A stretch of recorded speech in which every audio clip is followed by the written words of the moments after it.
अन्नदाता, पग पग पर है संग तुम्हारे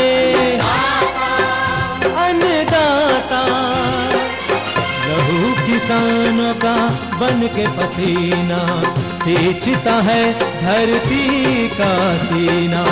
मेहनत का तेरी हक दिलवाने, नई तकनीक नई खोज बताने। पशुधन को गुणवान बनाना, पौध सुरक्षा को सिखलाना, खेती के सब गुर समझाने, भारत का सरताज बनाने। आठों पहर है संग तुम्हारे अन्नदाता, अन्नदाता। नमस्कार, मैं कात्यायनी चतुर्वेदी आप सभी दर्शकों का अन्नदाता कार्यक्रम में बहुत स्वागत करती हूँ। हर रोज की तरह कार्यक्रम में हम लेकर आते हैं खेती बाड़ी से जुड़ी हुई बहुत सारी लाभकारी जानकारियां। तो चलिए सबसे पहले देखते हैं क्या है विशेष आपके लिए आज के कार्यक्रम में। बोनसाई पौधों को तैयार करने की तकनीक पर जानकारी,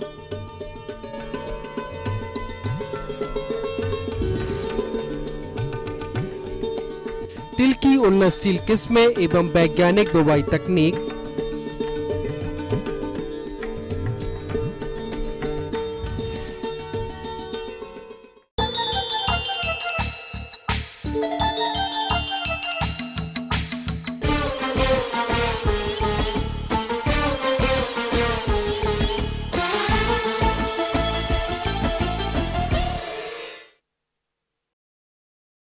बोनसाई पौधों के आकार को छोटा करने वाली तकनीकी जो मूल रूप से जापान में काफी प्रचलित है, सजावटी पौधों बड़े वृक्षों को बेहद ही छोटा आकार देकर गमलों में उगाना। अभी शायद यहाँ आपको ये कल्पना लग रही होगी, लेकिन ये कोई जादू नहीं है। आप सभी ऐसा कर सकते हैं। ये आपके लिए रोजगार परक साधन भी हो सकता है, लेकिन कैसे, जानने के लिए देखिए कार्यक्रम की ये खास प्रस्तुति।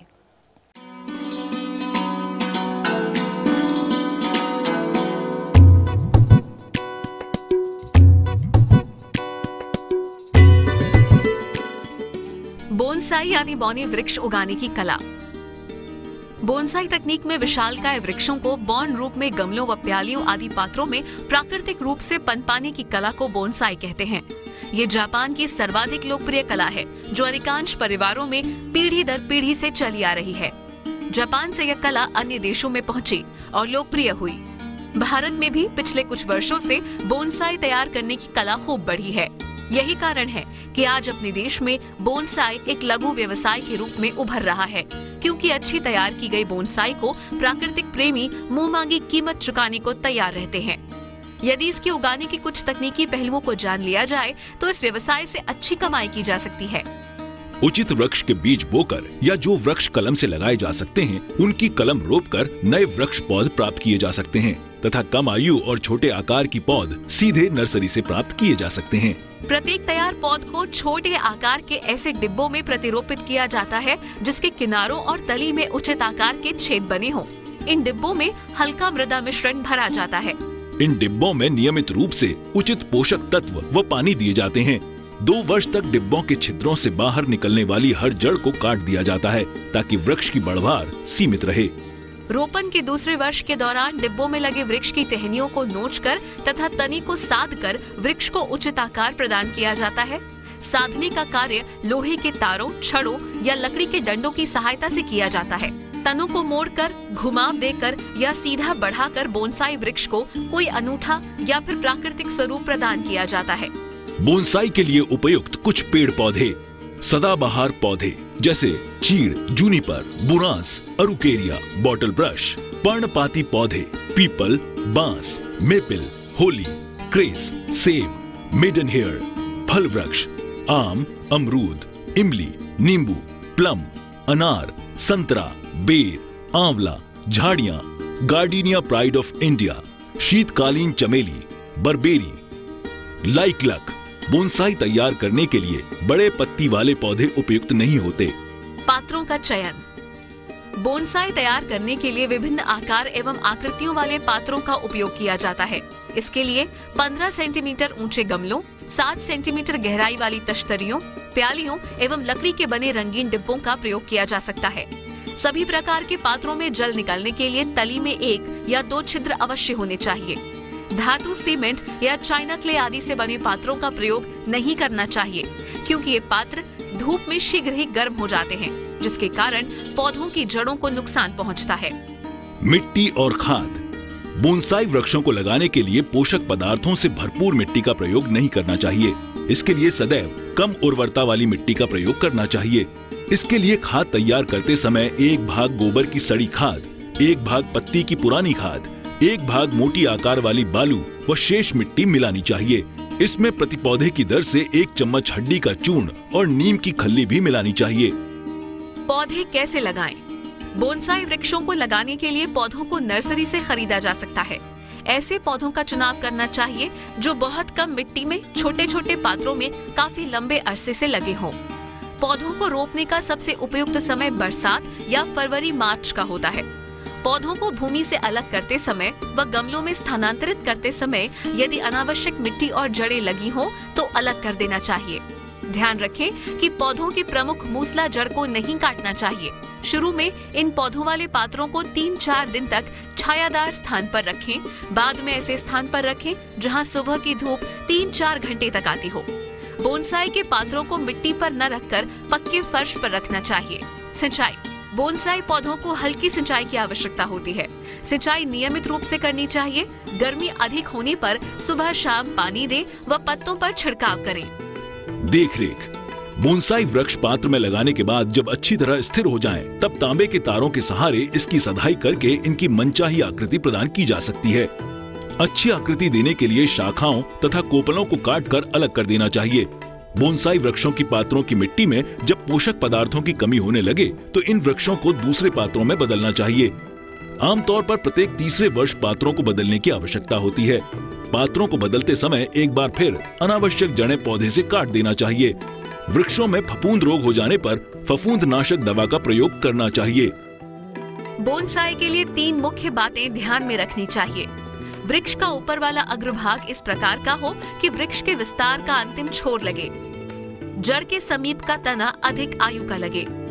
वृक्ष की टहनियां स्वस्थ एवं कलात्मक आकृति में फैली हो। और इस प्रकार बोनसाई पौधे उगाकर आप अपने घर की शोभा और सुंदरता बढ़ाने के साथ साथ अपने घर के आसपास के वातावरण को साफ एवं सुंदर बना सकते हैं।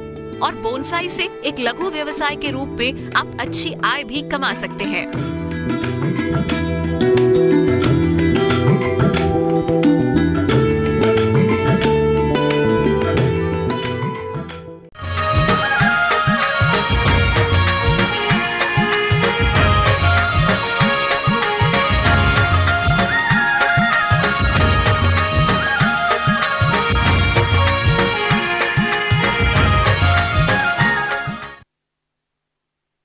किसान भाइयों, खरीफ का मौसम प्रारंभ हो गया है और साथ ही अपने प्रदेश में बरसात भी अच्छी हो गई है। तो जो भी किसान भाई इस मौसम में तिलहनी फसलों के अंतर्गत तिल की खेती करना चाहते हैं, वो इसकी बुआई करते समय किन किन वैज्ञानिक पहलुओं का ध्यान रखेंगे, इसकी संपूर्ण जानकारी देने के लिए हमारे बीच मौजूद हैं कृषि वैज्ञानिक डॉक्टर। देखें कि ये बरसात का सीजन या खरीफ का मौसम है, इसमें तिलहनी फसलों का भी विशेष महत्व है। चाहे सोयाबीन है, मूंगफली है, इनकी बुआई हो चुकी है। अब हम तिल की बात करें तो ये भी काफ़ी एक कम लागत वाली और अच्छी लाभदायक फसल है। तो तिल की फसल के लिए जो मृदा के चुनाव की बात आती है तो मृदाएं बुलई दुमट मृदा इसके लिए, जलोढ़ मृदा जिसे एलुवियल कहते हैं, सबसे उपयुक्त होती है। अधिक भारी या काली मृदाएं इसके लिए उपयुक्त नहीं मानी जाती हैं, क्योंकि इसमें जल निकास की विशेष सुविधा होना मिट्टी में ज़रूरी है और वो बुलई दुमट मृदा में हो सकती है। या खेत असमतल है तो उसे समतल में बोएं, जल भराव नहीं होना चाहिए। इस तरह से उपयुक्त मृदा का चुनाव कर और उसका पीएच भी लगभग 7.5 तक ही उपयुक्त माना जाता है इसके उत्पादन के लिए। अब मृदा के उपयुक्त चुनाव के बाद आती है खेत की तैयारी की। तो हम देखते हैं कि जो भी आपने रबी में फसल ली है उसके बाद खेत की जुताई अच्छी तरह से होना चाहिए। उसके लिए 2 बार हैरो चलाएं, उसके बाद 2 बार कल्टीवेटर से जुताई कर देना चाहिए और पाटा लगा करके खेत को अच्छी तरह से भुरभुरा कर लेना चाहिए, क्योंकि इसके जो बीज है वो काफ़ी छोटे साइज का होता है, तो इसलिए ढेले युक्त मृदा इसके लिए उपयुक्त नहीं होती है। अब बात आती है कि बीज के उपयुक्त चुनाव की। बीज के चुनाव से पहले हम जानें कि इसके लिए अच्छे उत्पादन देने वाली प्रजाति होना चाहिए। अच्छे उत्पादन के लिए हम देखें टाइप 4, टाइप 12, टाइप 13, टाइप 78, ये सबसे उपयुक्त प्रजातियां हैं। और इसके साथ साथ ही शेखर, प्रगति, तरुण, ये 3 प्रजाति और इस तरह से ये सभी उपयुक्त प्रजातियों की बुवाई कर हम अच्छा उत्पादन ले सकते हैं। ये उन्नतशील प्रजातियां हैं। इसके साथ साथ हम देखें इसमें बीज की मात्रा की, तो बीज की मात्रा में यदि उपयुक्त जो मात्रा है, यदि आप लाइन से सही से बुवाई कर रहे हैं तो 3 से 4 किलो बीज 1 हेक्टेयर खेत के लिए पर्याप्त माना जाता है। बीजोपचार के लिए बात करें, यदि किसी संस्था विश्वविद्यालय से आपने बीज क्रय किया है तो वो बीज उपचार करके ही आपको प्राप्त होता है। यदि आप अपना घर का ही बीज पिछली साल का उपयोग करना चाहते हैं तो उसका बीज का उपचार जरूर करें। उसके लिए थायरम 1.5 ग्राम प्रति किलो बीज के हिसाब से अच्छी तरह से बीज को उपचारित कर लें, जिससे कि बीज में जो फंगस के द्वारा बीमारी कोई पड़ती है तो उसको रोका जा सकता है। इसी के साथ साथ ध्यान देखें कि खाद और उर्वरक की बात करें, इसमें तो अधिक मात्रा में उर्वरकों की आवश्यकता नहीं होती है, इसीलिए हम इसको कम लागत वाली फसल कहते हैं। तो इसमें जो नाइट्रोजन की मात्रा है वो 30 से 40 किलोग्राम प्रति हेक्टेयर आवश्यकता पड़ती है। फास्फोरस 20 से 25 किलोग्राम प्रति हेक्टेयर और पोटास की मात्रा भी 15 से 20 किलोग्राम प्रति हेक्टेयर आवश्यकता है। इसी के साथ साथ ये तिलहनी फसल है, इसीलिए इसमें सल्फर की 25 से 30 किलोग्राम मात्रा प्रति हेक्टेयर के हिसाब से उपयोग की जाए तो अच्छे गुणवत्ता युक्त अधिक तेल और उत्पादन मिल सकता है आपको। नाइट्रोजन की आधी मात्रा एवं फास्फोरस तथा पोटाश की पूरी मात्रा बुआई के समय बेसल ड्रेसिंग के रूप में प्रयोग करें तथा नाइट्रोजन की शेष आधी मात्रा प्रथम निराई गुड़ाई के समय प्रयोग करें। बात बुवाई की आती है, जो विधियां हैं, किसान आमतौर पर हम देखते हैं कि छिड़कवा विधि से इसकी बुवाई करते हैं, परंतु हम कहते हैं कि इसको यदि लाइनों में फर्टिसाइड ड्रिल से बोया जाए तो बहुत उपयुक्त होता है। लाइनों में पौधे से पौधे की दूरी सही से हो जाती है तो इसकी वृद्धि और विकास के लिए जो एक पर्याप्त मात्रा में जगह सही मिल जाती है हर पौधे को। देखें कि खरपतवार की भी विशेष समस्या आती है, क्योंकि ये खरीफ मौसम की फसल है, इसमें खरपतवार से बहुत हानि होती है। इसके नियंत्रण के लिए हम देखें कि या तो किसान भाई निराई गुड़ाई कर सकते हैं, परंतु कम लागत की बात करते हैं तो इसके लिए खरपतवार नाशी का यदि फसल की बुवाई के समय उपयोग कर दिया जाए तो निराई गुड़ाई की आवश्यकता नहीं पड़ती है। इसके लिए एलाक्लोर नामक जो खरपतवार नाशी आता है 50% दवा होती है, इसकी लीटर मात्रा प्रति हेक्टेयर के हिसाब से बुवाई के 3 दिन के अंदर यदि आप उपयोग कर देंगे तो कोई भी फसल में खरपतवार नहीं होंगे और आप इसको खरपतवार से मुक्त फसल होने पर अच्छा उत्पादन प्राप्त कर सकते हैं। तो ये थी कुछ उपयोगी जानकारियां। यहाँ रुकेंगे एक बहुत छोटे से ब्रेक के लिए, जल्द होंगे हाजिर। दुधारू पशुओं का थनैला रोग से बचाव एवं निदान पर जानकारी।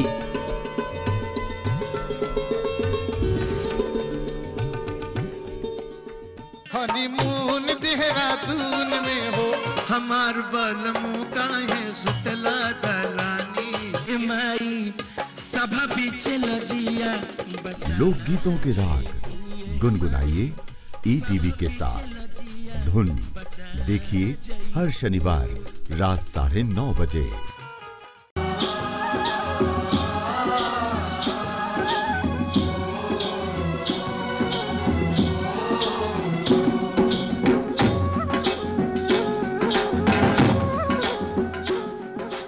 ब्रेक के बाद आपका एक बार फिर से बहुत स्वागत है अन्नदाता कार्यक्रम में। बढ़ते हैं अपनी अगली प्रस्तुति की ओर।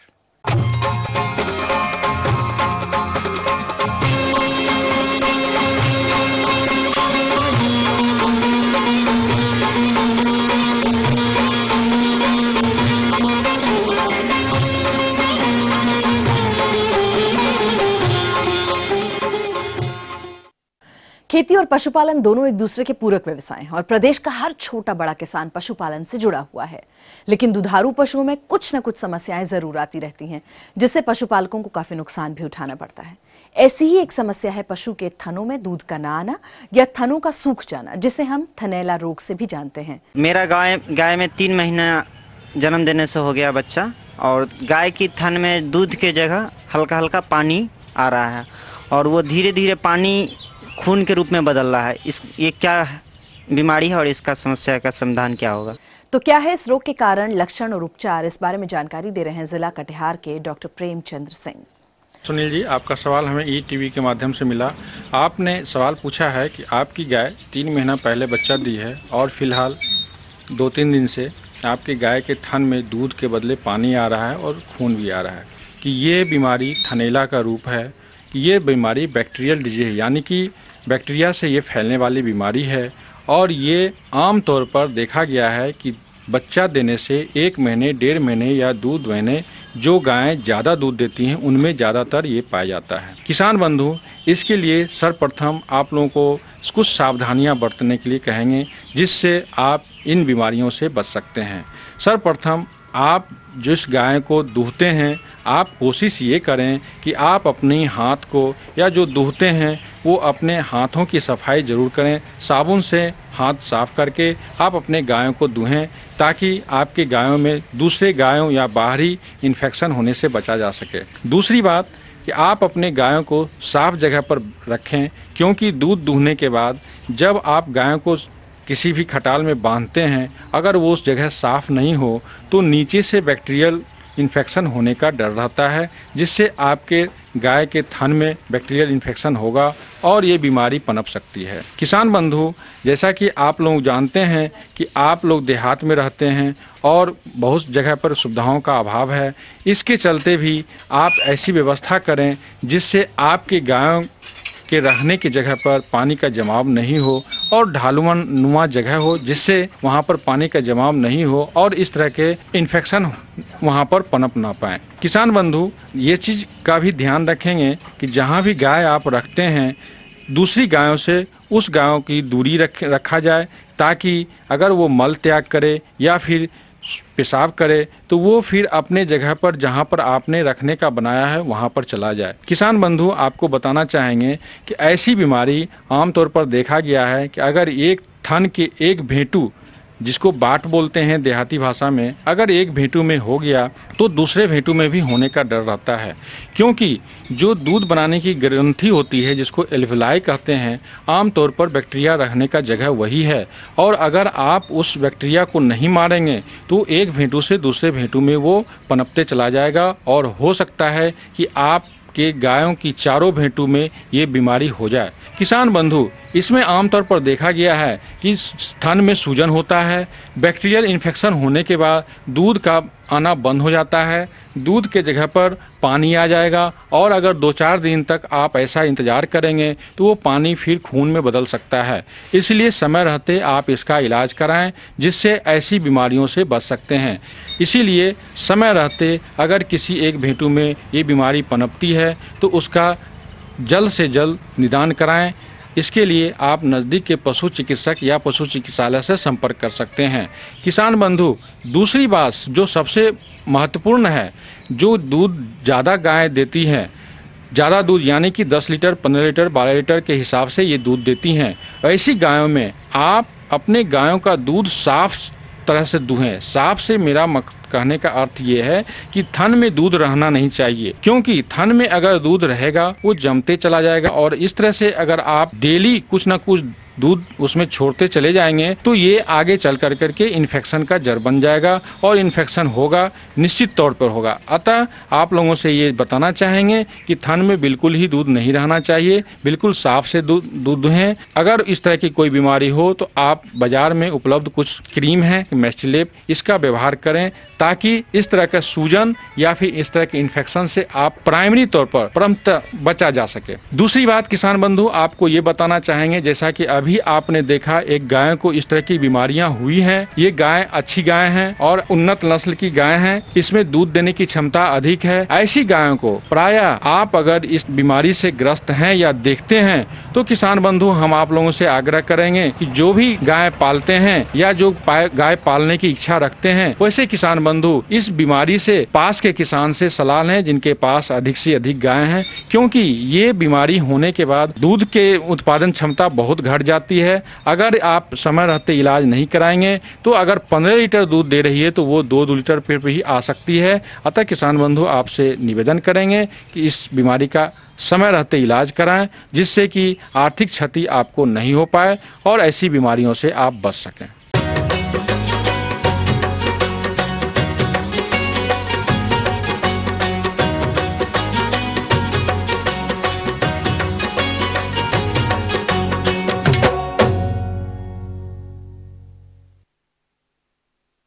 हमारे जिन भी किसान भाइयों ने समय रहते अगेती फूलगोभी की रुपाई कर दी थी, उनकी फसल अब इस समय बढ़वार की अवस्था पर होगी और इस अवस्था में कुछ रोगों और कीटों से फसल का बचाव भी करना बेहद जरूरी होता है।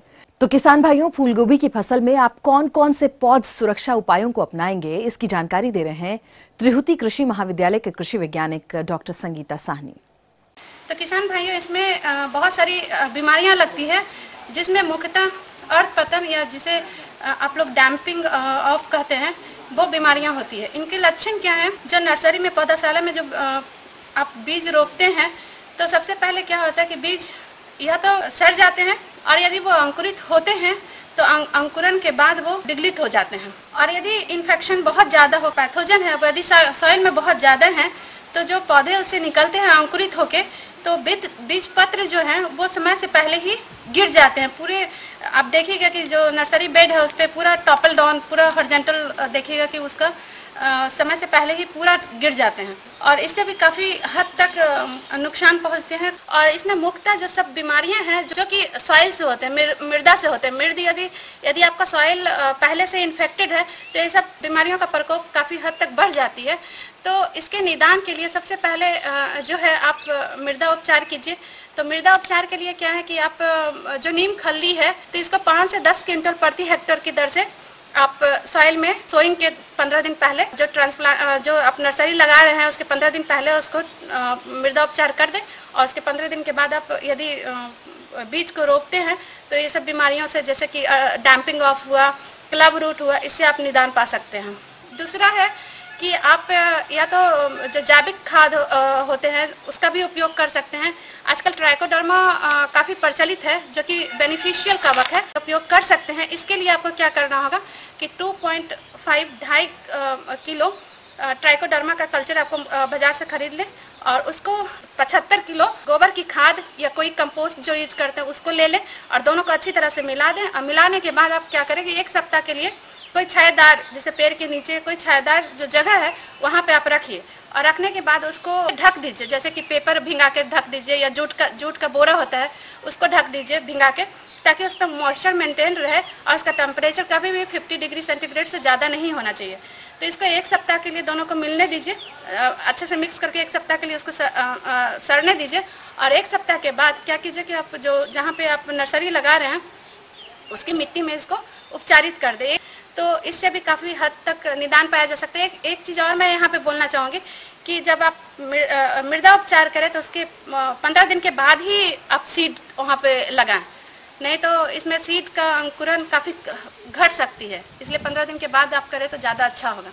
अब दूसरा है कि हम बीजोपचार भी कर सकते हैं, जैसे कि जो जैंथोमोनास कैम्पेस्ट्री आपको हम बताएं, काला बिगरन, ये जो होता है जो कि आपके बीज संक्रमित होने से होता है। तो सबसे पहले आप ध्यान दीजिए कि आप जो बीज लगा रहे हैं वो स्वस्थ हो, और इससे बचने के लिए एक उपाय और है कि आप बीजोपचार करें। तो बीजोपचार के लिए मार्केट में बहुत सारे केमिकल्स हैं, जैसे कि आपका कैप्टन हुआ, थायरम हुआ, बेबिस्टिन हुआ, ये सब कवकनाशी का उपयोग कर सकते हैं। इसका जो रेट होता है, डोज है, अब 2 ग्राम प्रति किलो सीड के दर से इसको उपचारित करके और फिर आप फील्ड में लगा सकते हैं, नर्सरी में लगा सकते हैं। और तीसरा है कि आपने मृदा उपचार कर लिया, सीड उपचार कर लिया, इसके बाद भी डिजीज आती है तो आप इसको फोलियर स्प्रे भी कर सकते हैं। इसके बाद भी आता है तो आप छिड़काव भी कर सकते हैं। तो छिड़काव के लिए आपको क्या करना होगा कि जैसे कि जो मिट्टी जनित रोग है तो उसके लिए आप सॉइल ड्रेंचिंग कर सकते हैं। जैसे ही आपको डिजीज सिम्टम दिखता है तो एसोलाइन आप स्प्रे कर दीजिए उसको, फिर 7 से 15 दिन के इंटरवल पे उसको दोबारा स्प्रे कीजिए। तो ये सब केमिकल और जैविक खाद के द्वारा आप अपने पौधे को संक्रमित होने से बचा सकते हैं, रोगों से बचा सकते हैं। किसान भाइयों, इस संबंध में और अधिक जानकारी के लिए आइए मिलते हैं एक कृषि वैज्ञानिक डॉक्टर जेसी गुप्ता से। देखने में आता है कि काला धब्बा या काला सड़न जो रोग है वो काफ़ी मात्रा में गोभी की फसल में आता है और फसल को काफ़ी हानि पहुंचाता है, नुकसान पहुंचाता है। रोग के लक्षण कभी कभी प्रारंभिक अवस्था में या फिर फूल बनने की अवस्था में आना शुरू हो जाते हैं। पत्ती पर रोग के लक्षण वी आकार के शुरुआत की अवस्था में ऊपर से पत्ती पर दिखाई देते हैं। इस रोग को नियंत्रण करने के लिए कॉपर जो फफूंदनाशी हैं उनका प्रयोग किसान भाई आप करेंगे तो इस रोग से अपनी फसल को बचाएंगे। इस रोग के साथ साथ इसमें जो है कीटों का प्रकोप भी होता है। आपने देखा होगा कि फूल में कभी कभी कीट के प्रकोप के कारण गलाव आ जाता है और कुछ हरी पीली सी उसमें इल्लियां आपको फूल के अंदर बैठी हुई दिखाई देती हैं कि जो क्वालिटी है उसको ख़राब कर देती हैं। मार्केट में उसकी जो कीमत हमें मिलना चाहिए वो नहीं मिल पाती है। ऐसी अवस्था में किसान भाइयों आप डाइमेथोएट नाम की दवा, डाइमेथोएट दवा 1.5 मिलीलीटर दवा प्रति लीटर पानी के हिसाब से घोल बना करके छिड़काव करेंगे तो ये इल्ली गोभी की फसल से खत्म हो जाएगी।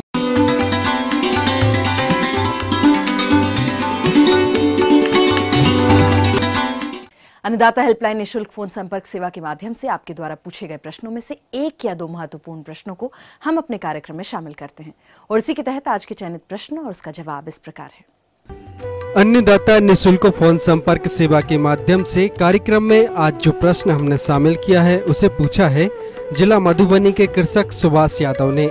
यह केले के उद्यान में जड़ गलन रोग के समस्या के निदान पर जानकारी चाहते हैं। तो यादव जी आपकी जानकारी हेतु देखिए कार्यक्रम का यह अंश। इस रोग पे होता क्या है कि राइजोम जो है, प्रखंड जो है वो सड़ जाते हैं और जितनी उसकी जड़ें हैं उनकी संख्या कम हो जाती है और ध्यान से इसको खोद के देखा जाए तो जड़ों का अंतिम सिरा जो है सड़ा हुआ से दिखाई देता है। इसमें हल्की हल्की महक भी आती है और जिसकी वजह से पत्तियां हमारी पीली हो जाती हैं और पौधा जो है बौना हो जाता है। हमें आक्रांत पौधे दिखाई दें, हम उन पौधों को उखाड़ दें और वहाँ की मिट्टी को जो है खूब बढ़िया से जो है 0.1% ब्लीचिंग पाउडर से जो है डिसइंफेक्ट कर लेना चाहिए। ठीक, अदरवाइज आप जो है ब्लाइटक्स 50 कॉपर ऑक्सीक्लोराइड जिसके अंदर है इसकी जो है 4 ग्राम मात्रा प्रति लीटर पानी में जो है घोल बना लें और इस घोल से भी ड्रेंचिंग कर देते हैं तो इस बीमारी की उग्रता में कमी आती है।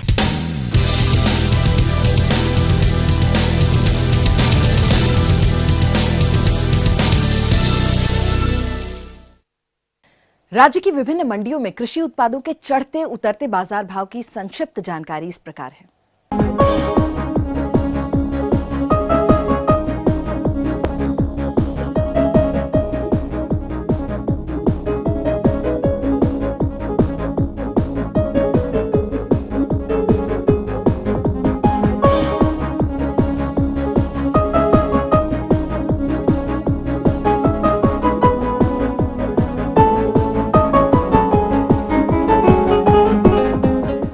और आइए अब देखते हैं कल दिखाए जाने वाले कार्यक्रम की मुख्य झलकियां।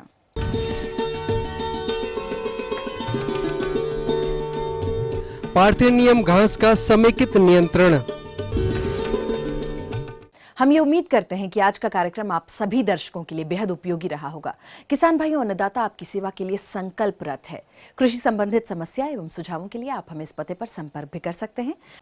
प्रोड्यूसर अन्नदाता, ETV Bihar Jharkhand, Ramoji film city, Hyderabad 501512। साथ ही आप हमें ईमेल भी कर सकते हैं। हमारा ईमेल एड्रेस है annadatabihar@etv.co.in। इसके अतिरिक्त आप हमें निःशुल्क हेल्पलाइन नंबर 180010845999 पर सुबह 10 बजे से लेकर शाम के 4 बजे के बीच में संपर्क भी कर सकते हैं। फिलहाल अन्नदाता की पूरी टीम को दीजिए इजाजत। कल फिर इसी समय पर आपसे होगी मुलाकात कृषि संबंधित कुछ और रोचक जानकारियों के साथ। तब तक के लिए नमस्कार।